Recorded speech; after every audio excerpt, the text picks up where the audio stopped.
And last April 27th, the day that virtually everybody in our area will remember, is the day the tornadoes hit.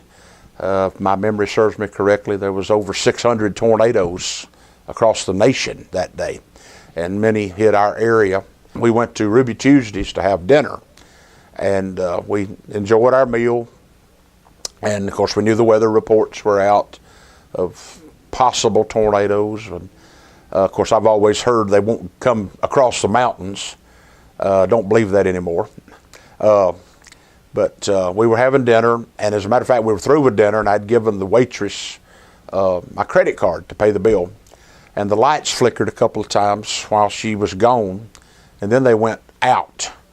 And so we're sitting there in the dark, and just a few seconds, and I heard a voice from the kitchen, one of the employees scream, "There's a tornado, run to the kitchen."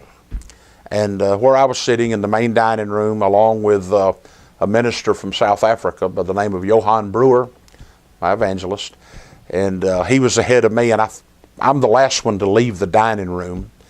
And as I'm running toward the kitchen, something pushed me, and I went like 30 feet and just here to there, and did not lose my balance. Some 2 seconds longer where I was at, and I would have been buried under the roof. As I landed in the kitchen, I was still on my feet, and I'm thinking, is this it? And then it's over. Less than 30 seconds. And some were on the floor buried under debris. There was hot water running down on us from the plumbing that was overhead. And fortunately, everyone was okay. My evangelist was digging out of the debris, and in his dialect, he says, "I'm okay, Pastor." And so he was fine. There was 15 customers in the building that night and 8 employees, and we all escaped safely. And as a matter of fact, we had gotten away from there when the rescue response team was able to get. They had to park, I think, at the interstate and then walk in because it was virtually impossible to drive.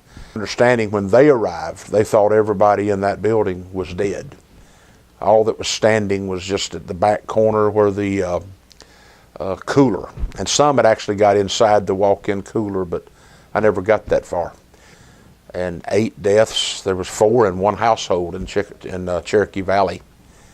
And I've heard of miracles. I told our sheriff, Sheriff Phil Summers, that my story, and I said, I know the hand of the Lord was there. And he said, "Oh, the hand of the Lord was on the whole place. It's evident."